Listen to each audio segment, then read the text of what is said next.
Ito raw yung dahilan kung bakit nilagnat ang isang Stephen Curry, itong kanyang iniinom mga idol. Sa podcast nga ho kasama si LeBron James sa Mind the Game. Marami kasi ang nakapansin dito mga idol sa mga ginagalaw na Stephen Curry na tila ba mayroong something sa kanya. At heto nga, umiinom siya ng tubig pagkatapos na uminom siya ng alak. Hindi naman sa ating inuusgan itong si LeBron James, pero posibleng nga hong nag-contribute ang kanyang pag-inom ng alak na ito sa kanyang lagnat na dinaranas noong nagdaang linggo. Yan po sa ngayon ang mainit na tsoryang umiikot sa loob ng NBA. Pero ayon naman sa mga fans ni LeBron James, kung nilagnat sa Stephen Curry, syempre dapat rin daw si LeBron ay nilagnat, pero wala daw mga balita patungkol doon. Definitely mga idol, ang nakakaalam dyan ay si Stephen Curry lamang kung ano ang kanyang ginawa, kung bakit siya nilagnat.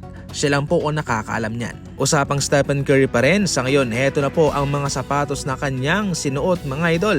Una, itong Mambasita Nike Kobe 6 na kanyang ginamit sa warm-up.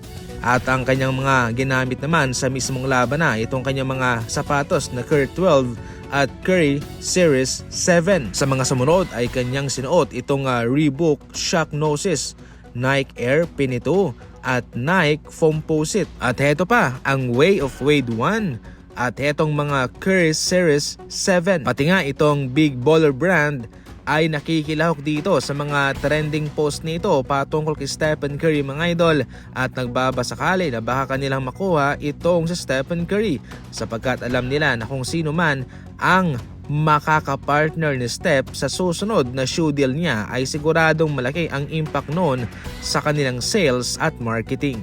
Samantala, dahil handa na ang Kings na pakawalan sina DeMar DeRozan, Zach LaVine at maski man si Sabonis, ito mga idol ang isang mock trade na kinasasangkutan ng Kings at ng Memphis Grizzlies.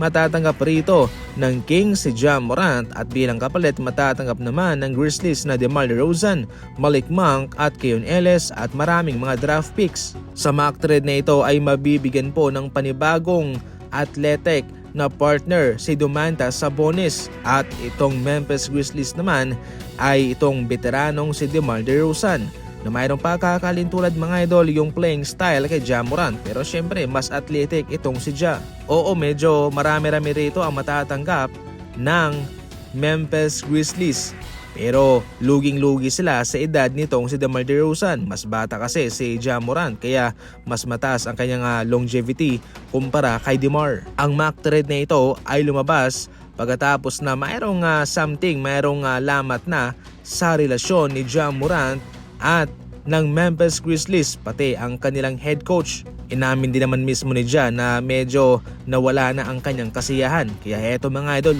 lumalabas na ang mga mock trade na ito.